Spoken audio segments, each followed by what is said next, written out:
Okay, real talk. It's the 27th of the month, you check your bank account, and there's like $340 in there. You just got paid 2 weeks ago. You're not blowing money on crazy stuff, you're not buying designer clothes, you're not taking vacations. You're literally just living. Groceries, gas, rent, Netflix, maybe one dinner out. And somehow, you're almost broke again. And the worst part? You keep telling yourself, next month I'll save more. But next month comes, and it's the exact same story. The same $300, $400 left over. And you think, at this rate, will I ever reach $100,000 saved? Like, is that even realistic for someone like me? Here's the thing. It's not just you, and it's not just about discipline or willpower. There is a very specific reason, actually a few of them, why most people never cross that threshold. And once you understand it, the whole game changes. My name is Alex, and I spend way too much time thinking about why smart, hard-working people stay broke. If you're someone who earns a decent income but can never seem to actually keep any of it, can never seem to make real lasting progress toward that first 100K, make sure to hit the subscribe button and give this video a thumbs up if this helps you out. Because today, we're going to talk about the actual reason 90% of people never get there. And I promise you, it is not what most financial influencers are telling you. All right, let's start with the most dangerous financial habit that almost nobody talks about. And it's this. Most people save whatever's left over at the end of the month. Sounds reasonable, right? You pay your bills, you live your life, and if there's something left, great, you save it. If not, well, there's always next month. Here's what most people don't realize. That strategy is mathematically designed to produce zero savings. Not low savings, zero. Why? Because of something called Parkinson's law. It's a principle that says work expands to fill the time available for its completion.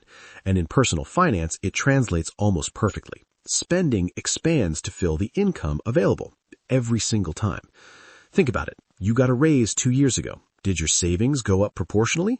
For most people, the answer is no. You just started spending more. A slightly nicer apartment, a newer car, better restaurants. It all just absorbed. There's actually data on this. According to a 2023 survey by Bankrate, roughly 57% of Americans cannot cover an unexpected $1,000 expense from savings. 57%. These aren't all low-income people. A huge chunk of that group earns $50,000, $60,000, $70,000 a year. Some earn more. The income isn't the problem. The system is the problem. Here's the thing. The save what's left over approach guarantees that you are always last in line for your own money. Your landlord gets paid first. The car loan company gets paid first. The grocery store, the streaming services, the restaurants, they all get paid first. And you get whatever scraps are left. The fix, and I want you to actually do this, not just nod along, is something called pay yourself first. Before you pay a single bill, before you buy a single thing, you move a fixed amount into savings automatically on payday. Now, you might be thinking, Alex, that sounds great, but I genuinely don't have anything left to save. And I hear you. We'll come back to that. But first, I need to show you why this first barrier is the gateway to everything else. Because it's not just a habit problem, it's a math problem. Let's do some actual numbers, because this is where it gets really interesting. The reason $100,000 feels impossible to most people is because they think about it linearly. They think, I save $300 a month. That's $3,600 a year. So $100,000 would take me 28 years. And then they give up before they even start. That math is technically correct, by the way, if you just stuff money in a mattress. But here's what that calculation completely ignores. Compound interest. And not just ignores, it catastrophically undersells how powerful it is. Let's run the real numbers. Say you're 25 years old. You earn $55,000 a year, and you decide to save $500 a month, which is about 11% of your take-home pay after taxes. That's $6,000 a year. You invest it in a basic index fund that tracks the S&P 500. The S&P 500 has returned an average of roughly 10% annually over the last 50 years. Let's be conservative and say 8% after inflation adjustments. At $500 a month, 8% average annual return, you hit $100,000 in just over 9 years. 9 years, not 28. But here's the part that genuinely makes my brain hurt every time I look at it. Once you cross that $100,000 mark, the math starts working for you in a completely different way. At 8%, $100,000 generates $8,000 in a single year, doing nothing. That's $667 a month generated purely by the money you already have. Your money is now saving more per month than a lot of people consciously put away. This is called the inflection point. And this is the reason that the first 100K is, as Charlie Munger, one of the greatest investors of all time, once said, the hardest. After that, the snowball takes over. Now, $500 a month might still sound like a stretch. Let's scale it down. Even $300 a month at 8% gets you to $100,000 in about 13 years. You start at 25, you're there by 38. You start at 30, you're there by 43. Is that perfect? No. Is it better than never getting there at all? Absolutely. And look, I'm not here to sell you some fantasy. The math only works if you actually stay invested and keep contributing, which brings us to the part most financial videos completely skip over, the psychology. Because here's the brutal truth. You don't need to earn more money to reach 100,000. For most people watching this, the income is already there. The problem is almost entirely psychological, and there are 3 specific traps that are quietly destroying your progress. Trap number 1, present bias. This is the scientific term for something you already know from experience. Your brain is wired, genuinely neurologically wired, to value things happening right now far more than things happening in the future. Future you, who has $100,000 saved, feels abstract and distant. The dinner out tonight feels real, immediate, satisfying. A famous study by behavioral economist Richard Thaler found that people often demand up to 2 to 3 times more money in the future to delay a reward they could have today. Meaning, if someone offers you $50 now or $150 in a year, your brain genuinely struggles to take the $150. Not because you're irrational, because you're human. The fix is make saving feel immediate. High-yield savings accounts, which right now are paying somewhere between 4.5 and 5% annually in the U.S., make your money visible and growing in real time. You can literally watch the number go up every single day. That feeds the same part of your brain that spending does. Use it. Trap number 2, lifestyle creep. We touched on this earlier, but I want to go deeper because this one is genuinely sneaky. Lifestyle creep doesn't happen all at once. It happens in $15 increments. You upgrade your streaming from 1 platform to 4. You start getting the $14 salad for lunch instead of bringing food. You trade the $30,000 car for a $42,000 one because, hey, you got promoted. You deserve it. None of these feel like big decisions, but let me show you what they actually cost. An extra $400 per month in unnecessary lifestyle expenses, which is completely easy to accumulate without noticing. Invested instead over 20 years at 8% average return, that's $237,000. $237,000 from $400 a month. That is the true price of lifestyle creep. I'm not saying never spend money. I'm saying spend deliberately. Every upgrade should be a conscious choice, not a default. Trap number 3, the I'll start when I earn more trap. This one is the most insidious because it sounds completely reasonable. I'll start saving seriously when I hit 70K, when I pay off this credit card, when the kids are older, when things calm down. And here's the thing, I understand that logic. I really do. But it's a trap. Because that future moment where everything lines up perfectly and saving becomes easy, it doesn't exist. Life doesn't calm down. Expenses don't disappear. They just change shape. And every year you wait has a real, very specific cost. If you wait just 5 years to start investing, say you start at 30 instead of 25, and everything else is identical, you will end up with roughly 40% less money at retirement. Not 5% less, not 10% less, 40%, just from waiting 5 years. This is what I call the procrastination tax, and it is the most expensive tax most people will ever pay. Now, I said earlier that for most people watching this, the income is already there, but I also want to be honest. For some of you, the income genuinely is the constraint. If you're earning $32,000 a year in a high cost of living city, I'm not going to stand here and tell you that you just need to cut your daily coffee. That is not the problem.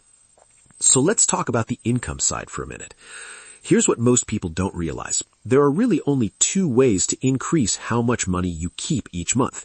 You either spend less or you earn more. And depending on where you are, one of those levers is much bigger than the other. For someone earning $40,000 a year, cutting spending might free up an extra $200 a month. That's meaningful. But increasing income by $10,000 a year, which is entirely possible through a job change, a promotion, a freelance skill, frees up potentially $600 to $700 after taxes. That's 3 times more powerful. Skills that are worth developing right now, not in some vague future, but right now, include anything in the tech-adjacent space, sales, skilled trades, healthcare support roles, and data literacy.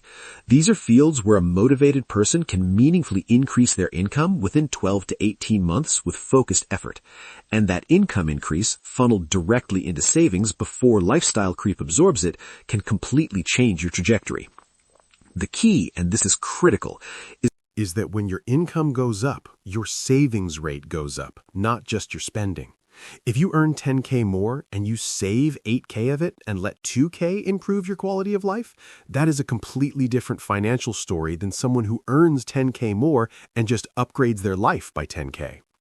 Okay, so let's put this all together into something you can actually use. Here is the exact framework, and I mean exact, step by step, that gets people to $100,000 saved. Step 1. Know your current number. You cannot fix what you haven't measured. This week, not someday, this week, sit down and write out every single dollar that comes in and every single dollar that goes out in a typical month. Not an estimate, the real number.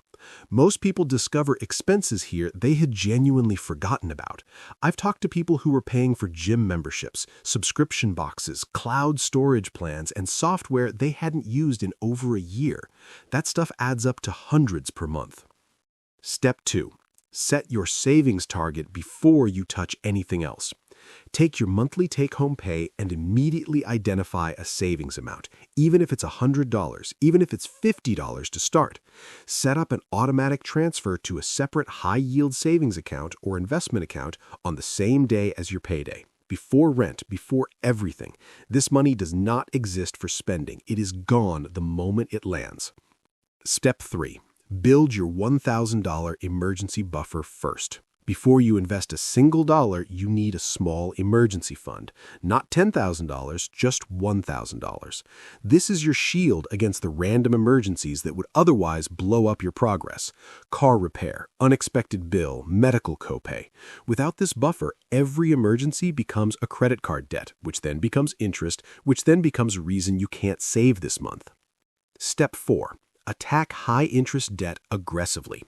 If you have credit card debt charging you 20%, 24%, 28% interest, that is a guaranteed 20 to 28% return on every dollar you put toward it. No investment on earth offers that reliably. Pay it off before you start investing in the market. Step 5. Open a tax-advantaged account and automate contributions. In the U.S., this means a 401k, especially if your employer matches contributions because that is literally free money, or a Roth IRA, which lets your investments grow completely tax-free. A Roth IRA in 2024 allows you to contribute up to $7,000 per year. If you contribute $583 a month to a Roth IRA invested in a simple index fund, you can max it out. Over 10 years at 8% average returns, that's nearly $103,000, and the growth is completely tax-free when you retire. Step 6. Don't touch it. This sounds obvious, but it is where people fall apart. The stock market will drop 20%, 30%, sometimes 40% at various points. It has done this repeatedly, and it will do it again. Every single time, people panic and sell, locking in their losses right before the market recovers. The people who reach $100,000 and then $500,000 and then $1 million are almost always the ones who did the boring thing. They contributed consistently, they didn't panic, and they let time do the heavy lifting. Look, I want to be straight with you before I wrap up. Getting to $100,000 saved is not fast. It is not glamorous. There is no hack that gets you there in a year on a normal salary. Anyone telling you otherwise is trying to sell you something. But here's what I want you to take away from this video. The people who get there are not smarter than you. They are not necessarily earning more than you. They are not luckier than you. They just started, and they kept going when it felt like nothing was happening. That boring middle period where you're saving every month and the number barely seems to move, that is the most important period of your entire financial life, because that is where the habits are built. That is where the discipline compounds. And one day you will look at your account and it will cross $50,000 and then $75,000. And then that number will hit $100,000 and everything will feel different because it is different. You will have proven to yourself that you can do something most people never do. And from that point, the math just works in your favor forever. So do the thing this week, not next month. Open that high-yield savings account. Set up that automatic transfer. Even if it's $100, start the clock, because the most expensive day of your financial life is the day you decided to wait one more month. If this video helped you, hit that like button. It genuinely helps this channel grow so I can keep making content like this. Subscribe if you're new here, because we go deep on this stuff every single week. And drop a comment below telling me where you are right now. Are you just starting? Are you halfway there? Did you already hit $100,000? I read every single one. See you in the next one.